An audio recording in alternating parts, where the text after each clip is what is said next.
Ryan Garcia stays with Goldenboy after, a tumultuous few weeks, and he says he signed one of the most lucrative deals for a boxing prospect ever. What up, Fight World? It's your boy Ego, and I'm back with some more boxing. Make sure you smash the like button. Also, subscribe to the channel for the latest and greatest in boxing. If you want to become part of the gang notification gang, please hit the bell icon. Shout out to the super chats, channel donations, the Venmo donations, and the Patreon family. We working. If you'd like to sign up for ESPN Plus, hit the link in the description below.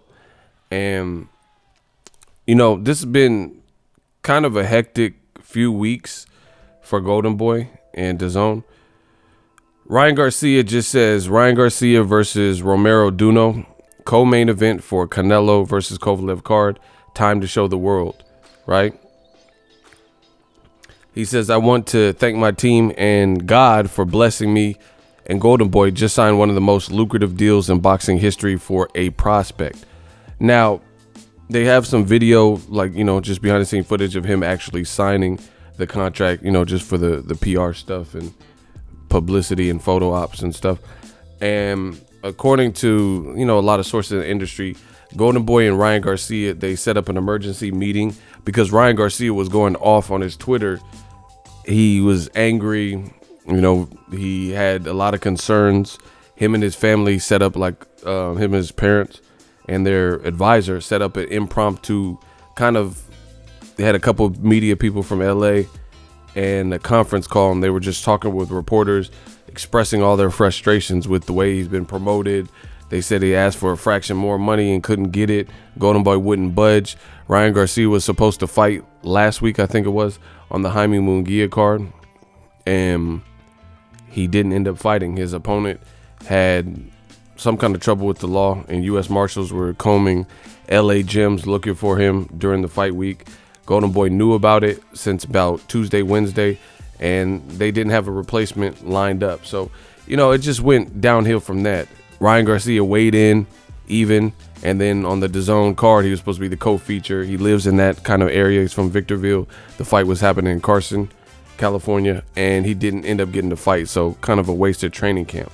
Then some things broke out where he expressed frustrations, took to the Twitter fingers and said he wasn't happy, and it escalated all the way till I think it was yesterday or 2 days ago, where he says, De La Hoya, if you don't agree with me or you don't see my talents, then just release me. I'll fight elsewhere, or call me. We need to talk. And from what I understand, they had some kind of emergency meeting where it lasted 10 plus hours. It was his family, his advisor, and him, and they had to hash some things out. Then they announced Canelo versus Kovalev, and Ryan Garcia seemed to be all smiles, and he was signing the paperwork. He signed an extension with Goldenboy. I think it was a 5-fight lucrative deal. I haven't seen anything on the numbers. He's saying it's one of the most lucrative deals for a prospect in boxing history. But I don't really know, because Devin Haney, I'm sure he got breaded out. Devin Haney was sought out by a lot of people, and Eddie Hearn ended up grabbing him. So I don't know. You never know when there's no number to it. So I don't know who has the best deal, and I haven't seen one report about what the number is. But I mean, ultimately, at the end of the day, that's his business. Whatever he got paid. It's good that he hashed it out with Goldenboy, because it was getting ugly back and forth, and the fans don't really care about. Some people like the drama and stuff. I talk about it on my channel because it's relevant and it's current information, and that's what I'm here for, to provide coverage for boxing. But it's not needed. I'd rather talk about Ryan Garcia fights, and the other fighters fighting, rather than like drama, if I had the choice. So whatever it is, it sounds like DAZN and Goldenboy got together and collaborated heads and appeased him. Again, I don't know what the number is, but he also announced that he's fighting Romero Duno. Now, Duno fought on the Jaime Munguia card. He was a backup option, but Ryan Garcia said he wasn't going to fight him for the amount of money that was being offered. He said he wanted a fraction more. People said Ryan Garcia was afraid and scared of this Duno guy. Duno he's an undefeated puncher. He wore a shirt for his fight. It says, Ryan, stop running, something to this effect. And, people were saying Ryan's a coward and chicken. I already weighed in on that, and it's water on the bridge at this point. I can't blame Ryan Garcia for Avery Sparrow getting in trouble with the law and getting pulled. That's not Ryan Garcia's fight to have to switch gears and fight. You seen what happened with Joshua when he switched last minute 5 weeks to a whole different style. He ended up losing. This is fighters' careers. And you got to, with all the upsets we've seen, Julian J. Rock Williams beating Hurd, Andy Ruiz beating Joshua, Otto Valen coming close to beating Tyson Fury. There's a lot of guys, underdogs, who are just coming to, show what they're made of.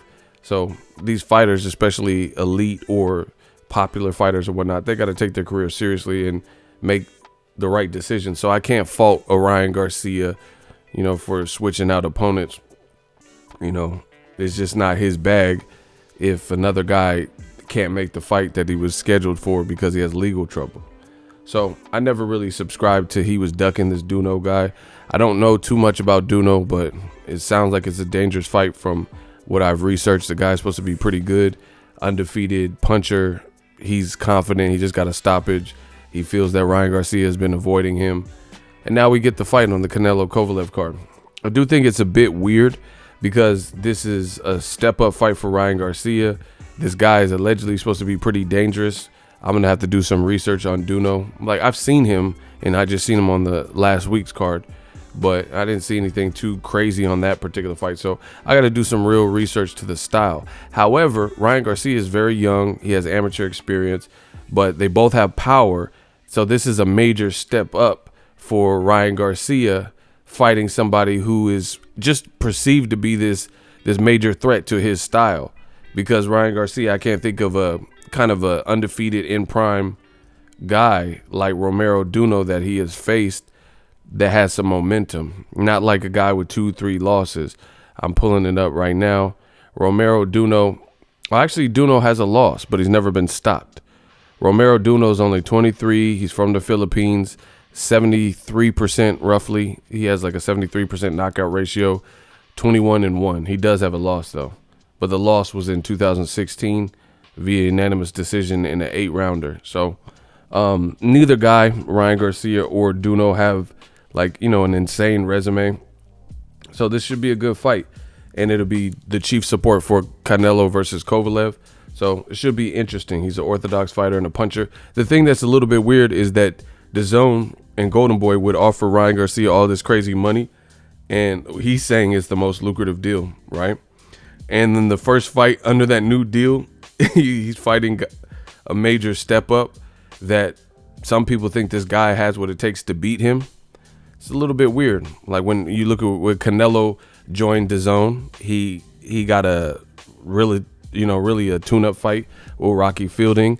Triple G joined DAZN, and his first fight under DAZN was Steve Rolls, who had never fought a 12-rounder in his whole career at age 35, 36. It's kind of funny how that works because this is what I talk about it all the time. You look at how certain fighters are treated, and then other fighters under the same promotion, under the same imprint, and the same banner, they don't get that royal treatment. You get what I'm saying? Like, for example, Canelo, I just said, Canelo's first fight under DAZN was a bullshit fight that no one really wanted to see with Rocky Fielding, right? Golovkin's first fight under DAZN was Steve Rolls, a horrific fight that everyone knew the outcome. Then another person who signed to DAZN was Demetrius Andrade. His first scheduled fight for DAZN was against Billy Joe Saunders, and he was willing to fight Billy Joe Saunders, but Billy Joe Saunders ended up failing a drug test, so the fight got canceled. So they went down the IBF or actually the WBO list, and fought the next ranked guy, which was an undefeated unknown guy, Walter Katandakwa, who was he was like 17-0, and he was a 90% knockout puncher. And nobody knows his style because he's from Namibia, where Julius Ndongo, former champion at 140 is from. So it's just crazy. This is constantly what you see with black fighters.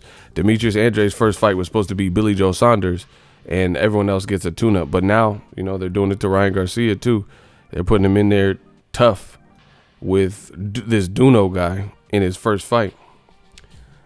So that's kind of weird, because if Ryan Garcia were to lose to this guy who some people think he could lose to, you know, there's your investment. You know, I'm not saying you can't bounce back from a loss, but you know how it is. If someone loses, it's not necessarily, when someone loses, it's never really a good immediate thing. It could be long-term a good thing for the fighter, like Sergio Martinez when he lost to Antonio Margarito and then he bounced back. So I'm not talking about, like, you know, the metaphysical like benefits of long-term and bouncing back, Rocky Balboa's story. I'm just talking about an immediate impact on your career. It's a setback, you know. It's not what you would prefer. Nobody wants to lose, you know. So I don't know. I don't know enough about Romero Duno to know what the outcome is. Ryan Garcia, he said he's going to knock him out, and he's never been afraid of Romero Duno. And, you know, he said he got what he wanted out of the equation, and he seems to be happy with whatever the patch up was from Goldenboy. And, you know, now we have a fight.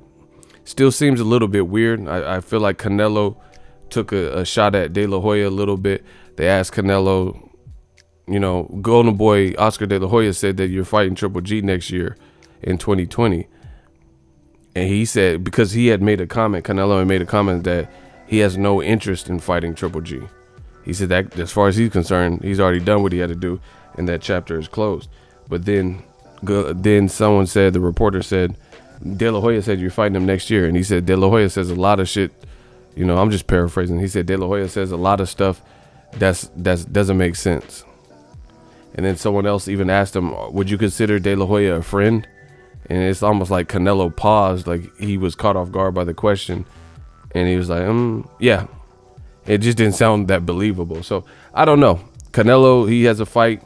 I guess he's happy, and Ryan Garcia is happy. So we have two fights, Canelo Kovalev and Ryan Garcia versus Romero Duno. So it is what it is until something else pops up, if anything else comes up. That is the latest with Ryan Garcia. It was a tumultuous few weeks, but now he seems to be happy. He can get in training camp and prepare for probably his hardest fight on paper from what it sounds like. You know, this Duno dude is confident, only has one loss, power puncher. And there's a lot on the line with the guy wearing the shirt and taunting him and stuff like that. So Ryan Garcia is going to have to look good here.